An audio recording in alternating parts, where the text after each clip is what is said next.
Hello everyone, আসসালামু আলাইকুম। কেমন আছেন আপনারা সবাই? আশা করি সবাই ভালো আছেন। আমি টাঙ্গাইল থেকে বলছি সীমা। আপনারা দেখছেন আপনাদের পছন্দের ইউটিউব চ্যানেল সীমার সংসারে আপনাদের সবাইকে স্বাগতম। আবার হাজির হয়ে গেলাম নতুন আরেকটি এপিসোড নিয়ে। আজকে আমি একটি নাস্তা নিয়ে এসেছি আপনাদের মাঝে। আজকে আমি করে দেখাবো আলুর ঝুরি দিয়ে রোল রেসিপি। তো রোল রেসিপি বানানোর জন্য এখানে আমি কিছু ময়দা নিয়ে নিছি। এখানে কিন্তু অবশ্যই ময়দাটা নিতে হবে। তো ময়দাটা আমি মেপে নিছি এতটুকু পরিমাণ।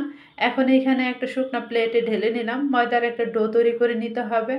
ডো তৈরি করার জন্য প্রথমে এখানে একটু লবণ দিয়ে দিব। আর শুকনো উপকরণগুলো প্রথমে একটু মিশিয়ে নিতে হবে যেন ভালো মতো মিশে যায়। এখানে লবণটা আপনাদের স্বাদ মতো দিবেন। আমার যতটুকু লাগবে ততটুকু নিয়ে নিছি। আর এখন এখানে অ্যাড করে দিতে হবে রান্নার রেগুলার তেল। এখানে আমি এক বাটির একটু কম ময়দা নিয়ে নিছি, সেই জন্য 2 টেবিল চামচ পরিমাণ রান্নার তেল দিয়ে নিলাম। তো তেলটা কিন্তু আপনাদের ডিপেন্ড করবে ময়দার উপরে। আর তেলটা মিশানোর পর ময়দাটা এরকম ঝুরঝুরে হয়ে আসবে, আর দেখবেন যে এরকম দলা পাকিয়ে রাখা যাবে। তাহলে বুঝতে হবে তেলটা পারফেক্টভাবে হয়ে গেছে। আর যদি দলা না পাকিয়ে রাখা যায় তাহলে আর একটু তেল অ্যাড করে দিবেন আপনারা, তাহলে তেলটা পারফেক্ট হবে। এখন এখানে একদম ঠান্ডা পানি দিয়ে একটা ডো তৈরি করে নিতে হবে। ডোটা একটু শক্ত টাইপের হবে, একটু শক্ত শক্ত করে ডোটা রেডি করে নিতে হবে। তো আমি হালকা একটু পানি দিয়ে ডোটা রেডি করে নেব, আর পানিটা অল্প অল্প করে দেবো। আর ডোটা রেডি করবো, একবারে দিতে গেলে ডোটা কিন্তু নরম হয়ে যেতে পারে। তো ডোটা আমার মাখানো হয়ে গেছে, এরকম করে আমি মাখিয়ে নিছি। এখন এই ডোটা 5 মিনিটের জন্য রেস্টে রাখতে হবে। একটা ঢাকনাটা ঢেকে আমি 5 মিনিটের জন্য রেস্টে রেখে দেব।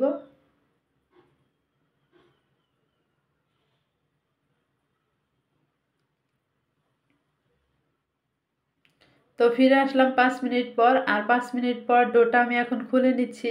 আর ডোটা এরকম হয়ে রয়েছে। এখন এই ডোটা আরও 2-3 মিনিট হাত দিয়ে মথে নেব। মথে নিয়ে তারপর কিছু লেচি কেটে নিতে হবে। হাত দিয়ে একটু ডলে ডলে মিক্সড করে নেবেন, তাহলে দেখবেন ডোটা একদম মসৃণ হয়ে আসবে।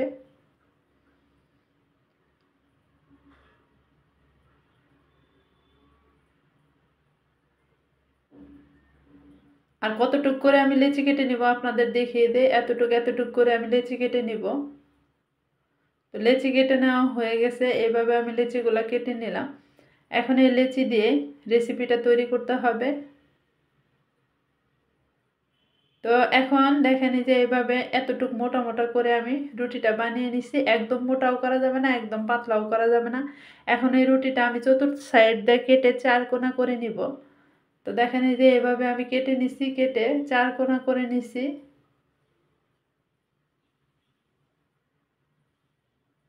আপনারা চাইলে কিন্তু রুটিটা বড় ছোট করেও নিতে পারেন। তবে এই যে রুটির সাইডে যে ময়দাগুলো ছিল সেগুলো কিন্তু আমি রেখে দিলাম, ওটা দিয়ে আবার রুটি বানিয়ে নিয়ে যাব।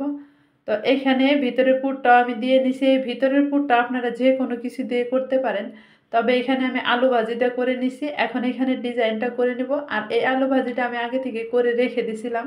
আর আলুটা কিভাবে ভাজি করতে হয় সবাই তো জানেনই। আর আলু ভাজিতে আমি একটু বাদাম দিয়ে নিছি যেন খেতে একটু টেস্ট লাগে, বাদামের ফ্লেভারটা আসে এই রোলে থেকে, সেজন্য দিয়ে নিছি। আর এরকম ডিজাইন করে সম্পূর্ণ রুটি কেটে নিব।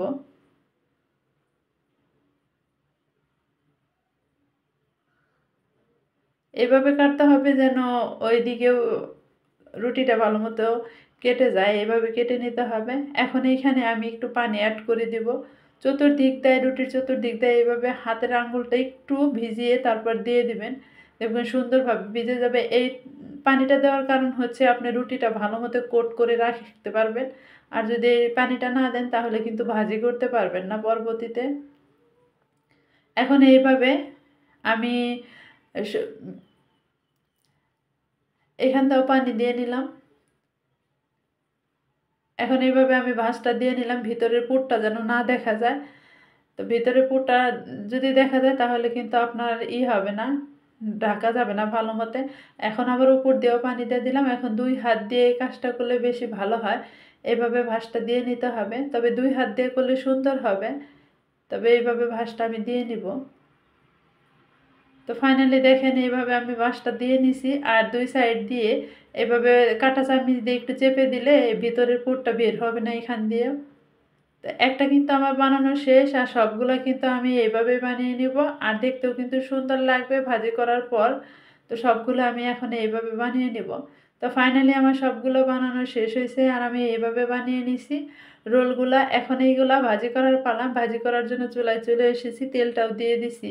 তেল গরম হওয়ার সাথে সাথে এখানে রোলগুলা দিয়ে দিলাম, আর রোলগুলা এপিট ওপিট করে গোল্ডেন কালার করে ভাজি করে নিতে হবে, একদম মুচমুচে হবে এই রোলগুলা।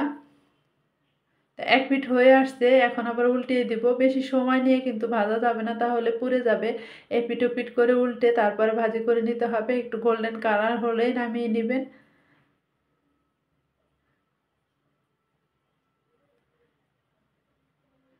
তবে এপিট ওপিট করে আমি গোল্ডেন কালার করে ভাজি করে নিব।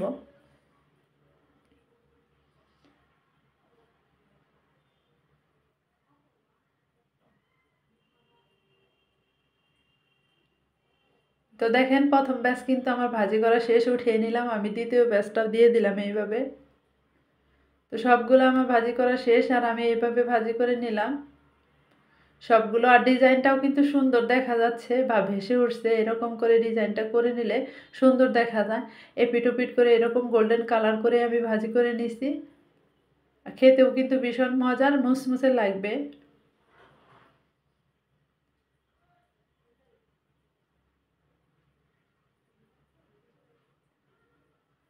তো এখন একটা আমি ভেঙে দেখাবো যে ভিতরের পুরটা কীরকম হয়েছে।